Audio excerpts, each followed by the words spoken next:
کو ڈکلیئر کرنی چاہیے. مختصر جواب یہ. ریاض صاحب فرمائیے گا، جو بات آپ کہہ رہے ہیں ٹھیک ہے، اگر اس پہ صداقت نہیں ہے، آپ نے کلیئرفیکیشن دے دیا کہ آپ پارٹی سے مستعفی نہیں ہو رہے ہیں، پارٹی کو چھوڑ نہیں رہے، اور آپ پاکستان تحریک انصاف کا جو آئین ہے، جو پارٹی کا آئین ہے، آپ اس کی فداری کا آپ نے حلف لیا ہوا ہے اور آپ یقینی طور پر اپنا ٹینیور پورا کریں گے اس پارٹی کے ساتھ. اب ذرا فرمائیے گا، کیونکہ سیاست میں بھی بڑی گہری نظر ہے اس وقت، تمام سیاسی جماعتوں کے تمام اراکین اپنی اپنی پارٹی کو ڈیفینڈ کر رہے ہیں، گویا کہ آپ نے یہ کہہ دیا کہ اب پاکستان تحریک انصاف کا ہی حصہ ہیں اور رہیں گے، اور یقینی طور پر یہ آپ کی طرف سے ایک بڑا اہم کلیئرفیکیشن ہے جس کا آنا بہت ضروری تھا. فرمائیے گا، پاکستان تحریک انصاف کے خلاف گرینڈ الائنس جس کا آپ حصہ نہیں ہیں، ظاہر ہے آپ نے اس کو تردید کر دی ہے، تو پاکستان تحریک انصاف کے خلاف جو گرینڈ الائنس ہے اور اس میں بلاول بھٹو زرداری صاحب جو اس وقت سڑکوں پر ہیں، اپوزیشن جماعتیں اب آنا شروع ہو گئی ہیں، قافلے جاری ہونا شروع ہو گئے ہیں، سب کا رخ اسلام آباد کی جانب ہے. اس سے پہلے بھی ہم نے دیکھا کہ اس طرح کے جو قافلے ہیں وہ مولانا فضل الرحمان صاحب بھی لے کر آئے ہیں، لیکن بلاول صاحب نکل پڑے ہیں. پی ڈی ایم اپنی حکمت عملی اختیار کر رہی ہے اور عدم اعتماد کے دعوے اور وعدے بھی کیے جا رہے ہیں. عمران خان صاحب کو کیسی حکومت کو دیکھ رہے ہیں آپ؟ کیا حکومت کمزور ہوتی ہوئی نظر آ رہی ہے؟ ان حالات کا حکومت کیسے مقابلہ کرے گی؟ اور یقینی طور پر اسلام آباد پہنچ کے بلاول بھٹو جو اہداف حاصل کرنا چاہتے ہیں، انہوں نے تو واضح طور پر کہہ دیا ہے کہ عمران خان صاحب استعفیٰ دے دیں یا پھر پارلیمان میں مقابلہ کریں. تو کیا تحریک انصاف مقابلہ کرے گی، اور کرے گی تو یہ عدم اعتماد کی تحریک ناکام ہو جائے گی؟ دیکھیں ایکچولی فرسٹریشن کا شکار ہے پی ڈی ایم، اور نیب کیسز کی وجہ سے بھی وہ پریشان ہیں، اور یہ بھی دیکھ رہے ہیں کہ اگر یہی حالات رہے تو حکومت نے سال 4 کی بجائے 6,000 ارب روپیہ ٹیکس کی شکل میں اکٹھا کیا ہے، اور اگر یہ سلسلہ جاری رہتا ہے اگلے سال 8,000 ارب روپیہ اگر پاکستان اکٹھا کر لیتا ہے تو جو ایکسٹرا پیسہ 4 سے 8,000 ارب تک ہم پہنچیں گے تو پیسہ کہاں جانا ہے؟ کسی فارن بینک میں تو نہیں جائے گا ماضی کی طرح، وہ عوام پہ خرچ ہوگا. جو عوام پہ خرچ ہوگا، ڈیولپمنٹ ہوگی، ان کو سبسڈی دی جائے گی، عوام کو اچھے پیکج ملیں گے، غربت کا خاتمہ ہوگا، خوشحالی آئے گی، قیمتوں کا تناسب کم ہوگا، نئی ڈیولپمنٹ ہوگی، تو پھر آبویسلی حکومت کا ووٹ بینک بڑھے گا. اس طرح یہ کہ حکومت کا ووٹ بینک کیسے بڑھ رہا ہے؟ نمبر 1 تو یہ جو ایکسٹرا اسپینڈنگ ہو رہی ہے عوام پر، ہیلتھ کارڈ دیا جا رہا ہے، معذور لوگوں کو پیسے دیے جا رہے ہیں، خواتین کو دیے جا رہے ہیں. نمبر 2 ان کے ساتھ ساتھ آپ دیکھیں اوورسیز پاکستانی 1 کروڑ کے قریب لوگ ہیں، جن میں سے اگر کوئی 70% بھی ووٹ کاسٹ ہوتا ہے 70 لاکھ، تو اس میں سے 50 لاکھ کہیں نہیں گیا موجودہ حکومت کو ملے گی. اور تیسرا یہ کہ جو یوتھ ہے وہ 64% ہے پاکستان میں، 64% یوتھ، اور ان میں سے میجورٹی 18 سال کو جو لوگ آئیں گے. تو میں خود بھی ایک پولیٹیکل سائیکالوجسٹ ہوں بائی پروفیشن بھی اور کوالیفیکیشن کے لحاظ سے بھی. یہ یوتھ ہوتی ہے اس کی اپروچ آئیڈیلسٹک ہوتی ہے، اور یہ کوئی کسی پریشر میں عمل نہیں ہوتے، تو وہ وہی بات کرتے ہیں جو ان کا ضمیر اور ذہن ان کو کہتا ہے. ان حالات میں یوتھ کی واضح ٹلٹ اور میجورٹی خان صاحب کے ساتھ ہے. تو خواتین جو ہیں وہ بھی میرا خیال ہے کہ جو تھوڑا بہت وسعت طلبی رکھتے ہیں، ان کی نظروں میں بھی یہ سارا اگر دیکھا جائے تو ووٹ بینک یہی ہے. اور جہاں تک یہ ہے کہ جی وہ مہنگائی ہوگی، تو مہنگائی ایک نیگیٹو اسپیکٹ موجود ہے، لیکن وہ طوفان کی وجہ سے نہیں ہے، وہ کرونا وائرس کووڈ-19 کووڈ کی وجہ سے اور دنیا بھر میں ہے. اس کے اثرات سے کوئی ملک بھی محفوظ نہیں ہے. لیکن میرا خیال ہے کہ اگلا 1 سال جو آ رہا ہے 2022 ہی جو ہم چلنے جا رہے ہیں، اسی 2022 کے اینڈ تک ملکی حالات میں بہت بہتر دیکھ رہا ہوں، مہنگائی کے لحاظ سے بھی، گورننس کے لحاظ سے بھی، ڈیولپمنٹ کے لحاظ سے بھی، پالیسیز اور ریفارمز کے لحاظ سے بھی. یہی وجہ ہے کہ اپوزیشن جلدی میں ہے کہ کس طرح کے ان کو فارغ کریں اور پھر اسمبلی توڑ کے ہم الیکشن کروائیں. وہ پھر اسمبلی کو برقرار ہی رکھنا چاہتے ہیں. جب ہمیں عوام نے مینڈیٹ دیا ہے 2023 اگست تک، تو اس کو قبل از وقت بھجوانے کا ان کا خواب تو ہو سکتا ہے، لیکن وہ نہ آئین اس کو سپورٹ کرتا ہے نہ سیاست ان کو بیک کرنا چاہیے. ٹھیک ہے فتح صاحب، یہ ساری باتیں تو اپنی جگہ پر ہیں.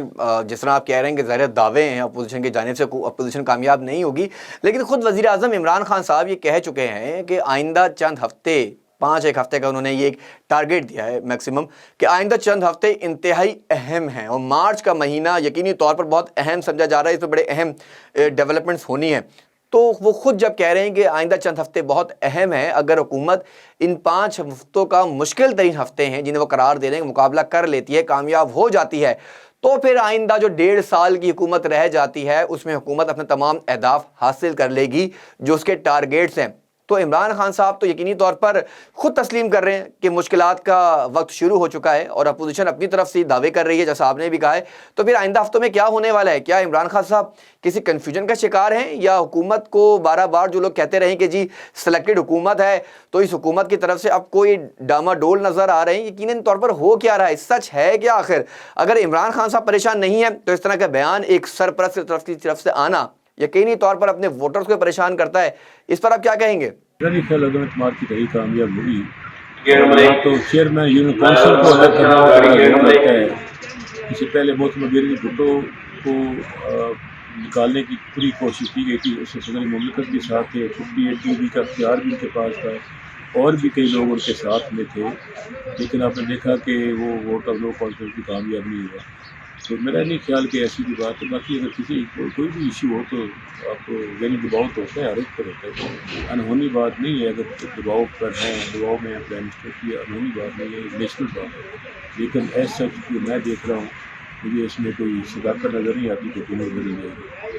نہیں, لیکن سوری میں آپ کو یہاں پہ انٹرپٹ کر رہا ہوں. آپ نے جیسا کہا کہ مہنگائی کا ذکر آپ نے کیا کہ اپوزیشن جماعت جو مہنگائی کا ایک رونا رو رہے ہیں, اب مہنگائی کو کنٹرول کرنے کے لیے حکومت کام کر رہی ہے اور آپ نے کووڈ-19 کی باتیں بھی آپ کر رہے ہیں, لیکن مہنگائی کا ذکر آپ ہی نے کیا ہے تو ذرا فرمائیے گا یہ مہنگائی کا جن بوتل سے جو باہر ہے اسے حکومت کیسے کنٹرول کرے گی؟ ڈالر کے پرائسز اپنی جگہ پہ بڑھے ہوئے ہیں, عالمی مارکیٹس میں صورتحال تبدیل ہوتی جا رہی ہے, ایک طرف دنیا کے اندر جنگیں شروع ہو چکی ہیں, ہم دیکھ رہے ہیں کہ روس اور یوکرائن جو ہے اس کے درمیان ایک مقابلہ شروع ہو چکا ہے, امریکہ اپنی پابندیاں لگا رہا ہے ہم پر, IMF کی پہلے ہی ریسٹرکشنز بہت زیادہ ہیں, بجلی گیس پیٹرول کی قیمتیں پہلے ہی بڑھی ہوئی تھی. عمران خان صاحب نے یقینی طور پر اپنے جو گزشتہ خطاب انہوں نے کیا ہے اس میں انہوں نے پیٹرول کی قیمتوں میں 10 روپے کی کمی کی ہے. جناب 10 روپے کی کمی, یعنی اگر اس کا موازنہ کیا جائے اب سے 2 مہینے پہلے کا تو پہلے 12 سے 13 روپے کا اضافہ کیا گیا, وہ قیمت 20 روپے تک گئی اور اب 10 روپے کم کر کے ابھی بھی 3 سے 4 روپے اضافی قیمت لی جا رہی ہے, یعنی پرانی قیمت پر بھی پیٹرول واپس نہیں آیا. ٹھیک اسی طرح بجلی کی قیمتوں کی جب ہم بات کرتے ہیں تو بجلی کے نرخوں میں پہلے 6 روپے یونٹ کا اضافہ کیا گیا اور اب 5 روپے یونٹ کم کر دیا, یعنی ابھی بھی 1 روپیہ اضافی قیمت دی جا رہی ہے. ساتھ وزیر اعظم پاکستان عمران خان یہ بھی کہہ رہے ہیں اور بڑی ذمہ داری سے کہہ رہے ہیں کہ جی آئندہ چند مہینوں میں اگلے بجٹ تک قیمتیں مستحکم رہیں گی, اسے بڑھایا نہیں جائے گا. یعنی رمضان کا مہینہ مشکلوں کا مہینہ ہے, عید کا مہینہ مشکلوں کا مہینہ ہے, تو یہ تو نوید انہوں نے پہلے سنا دی, قیمتیں بڑھیں گی نہیں تو کم بھی نہیں ہوگی. تو اپنے ووٹرز کو آپ کیا جواب دیں گے؟ مہنگائی تو ہے نا سر پھر. جی دیکھیں, رشیا یوکرین جنگ میں ابھی آج بھی میں دیکھ رہا تھا ٹی وی پہ $110 پر بیرل آئل کی قیمت اوپر گئی ہے. اس میں بھی اور اضافہ ہو سکتا ہے. گولڈ کی قیمت, آپ کی آئل کی قیمت, آپ کی فوڈ آئٹمز کی قیمتیں جو اوپر جا رہی ہیں, اگر حکومت ان کو ایک جگہ پہ منجمد کرنے میں کامیاب اگلے میرے خیال 30 جون تک ہو جاتی ہے تو بہت بڑی کامیابی ہوگی اور عوام بھی سمجھتی ان چیزوں کو.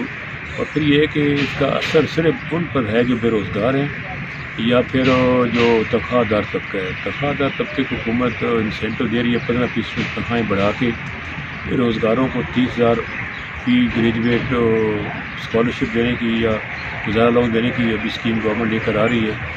تیسرا جو کاشتکار ہے ان کی فصلیں بہتر بکی ہیں, کاروباری طبقے کی منافع بڑھا ہے, صنعت کار کا منافع بڑھا ہے, دکاندار کا منافع, ریڈی والے کا بھی بڑھا ہے. تو میرا خیال اتنے متاثرین نہیں, اتنا پراپیگنڈا ہے. معذرت کے ساتھ یہاں پہ ایک بات بڑی امپورٹنٹ ہے, آپ یہ کہہ رہے ہیں کہ عوام آپ کے ساتھ ہے, لیکن انتخابات کا بگل بج گیا ہے. جیسے آپ خود بار بار کہہ رہے ہیں کہ انتخابات کا بگل بج گیا ہے. کچھ لگ یہی رہا ہے کہ جو عوامی تحریک اور جلسوں کی اس وقت نمائندگی شروع کی گئی ہے, وزیر اعظم پاکستان نے اس کا آغاز کر دیا ہوا ہے. اس کے بعد ہم نے دیکھا بلاول بھٹو اپنا جلسہ لے کے نکل چکے ہیں, اپنا قافلہ لے کے نکل چکے ہیں اسلام آباد کی جانب. مولانا فضل الرحمان اور PDM اپنی پلاننگز کر رہی ہے کہ مارچ میں انہوں نے بڑی ڈیولپمنٹس لانی ہیں. آپ خود بھی کہہ رہے ہیں, وزیر اعظم صاحب بھی کہہ رہے ہیں کہ بڑے چند ہفتے اہم ہیں, جیسا میں نے پہلے بھی ذکر کیا. لیکن امپورٹنٹ بات یہ ہے کہ جب آپ جلسوں اور تحریک کی بات کرتے ہیں تو جب ہم سندھ میں دیکھ رہے ہیں شاہ محمود قریشی صاحب کا دورہ, تو جو کرسیاں ہمیں نظر آئیں اور وہ جو ویڈیوز ہمیں نظر آئیں تو نظر تو یہی آیا کہ خالی کرسیوں سے خطاب کرتے رہیں. تو اس کو آپ کیا کہیں گے؟ کیا یہ صرف ایک پیش گوئی ہے یا پھر یقینی طور پر وہاں کوئی تھا نہیں, یا جو بیٹھے ہوئے لوگ سن رہے تھے وہ ایسے لوگ تھے جو نظر نہیں آتے تھے؟ کیا کہیں گے, کیسے ڈیفینڈ کریں گے اگر عوام آپ کے ساتھ ہے تو؟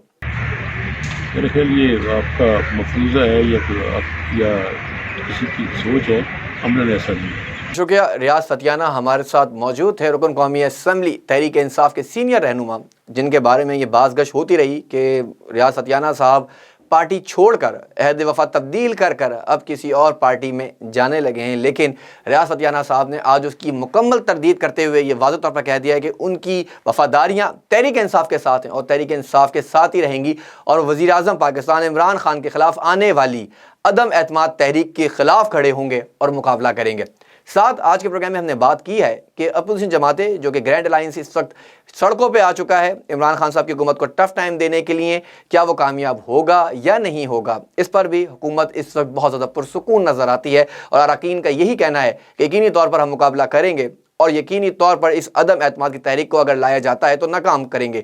دوسری جانب وزیر اعظم پاکستان عمران خان نے خود یہ بات کہہ دی ہے کہ آئندہ چند ہفتے انتہائی مشکل ترین ہفتے ہیں، ان ہفتوں میں کیا ہوگا اور حکومت کس طرح ان تمام تر مسائل سے نمٹے گی، یہ نمبر آزما ہونے والی بات ہے، کیونکہ رمضان کی آمد بھی، اور ایسے میں حکومت پر بہت زیادہ پریشر ہے مہنگائی کا، اور عوام کو مہنگائی سے اگر نکالنا ہے، ریلیف دینا ہے، تو وہ حکومت پاکستان نہیں دینا ہے۔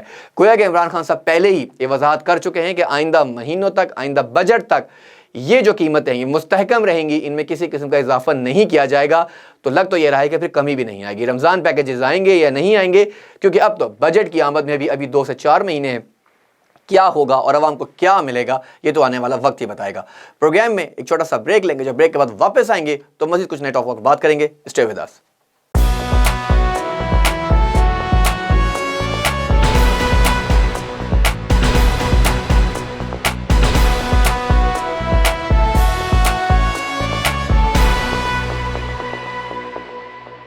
Welcome back. اور بریک سے پہلے ہم بات کر رہے تھے پاکستان تحریک انصاف کے رکن قومی اسمبلی ریاض فتیانہ صاحب سے، اور ریاض فتیانہ صاحب نے جیسے پاکستان تحریک انصاف کے وزیر اعظم عمران خان کے عدم اعتماد تحریک کے حوالے سے بڑا دعویٰ کیا ہے کہ اپوزیشن جماعتیں جو اس وقت سڑکوں پر ہیں، پی ڈی ایم کے حوالے سے دعوے کیے ہیں، یقینی طور پر ان کا یہی کہنا ہے کہ عدم اعتماد کی تحریک عمران خان کے خلاف ناکامیاب ہوگی اور نہ اسے ہونے دیں گے۔ مہنگائی کے حوالے سے بھی ان کا یہی کہنا تھا کہ کیونکہ عالمی مارکیٹ میں مہنگائی کا جن پہلے ہی بتل سے باہر ہے، جس کی بنیادی وجہ تحریک انصاف کی حکومت ہمیشہ سے کووڈ-19 یا کورونا کو ہی کہتی رہی ہے۔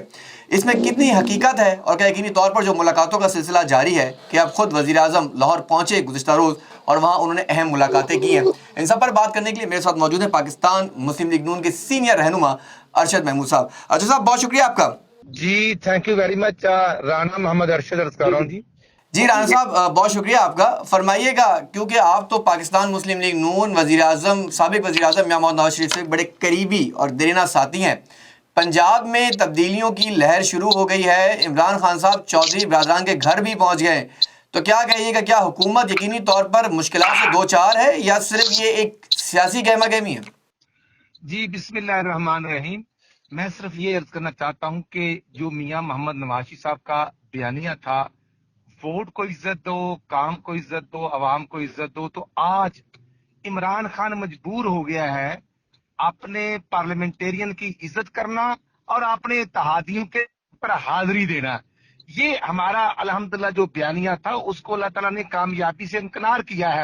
آج ایشو یہ ہے ہمارا 23 مارچ کا جو مہنگائی لانگ مارچ ہے پی ڈی ایم کا، ہمارا ایشو یہ ہے کہ عمران خان نے 2 ہفتے پہلے 12 روپے 3 پیسے پیٹرول مہنگا کیا، اور ہفتے 3 روپے 10 پیسے بجلی مہنگی کی، 3 دن پہلے 5 روپے 94 پیسے بجلی مہنگی کی، 8 روپے 4 پیسے بجلی مہنگی کر کے کل خطبہ دے رہے تھے بادشاہ سلامت کہ 5 روپے بجلی سستی کر دی ہے، 10 روپے پیٹرول کر دیا ہے۔ اس سے بڑا اور قوم کے ساتھ مذاق کیا ہو سکتا ہے؟ مجھے بتائیں، جب 12 روپے 3 پیسے پیٹرول مہنگا ہوا تو پورے پاکستان میں ٹرانسپورٹیشن کے ریٹ بڑھ گئے، ویگن، چنچی، رکشا، ٹرین، ایئر لائنز نے ریٹ بڑھا دیے، تو وہ ریٹ سے ریڈیوس نہیں ہوئے۔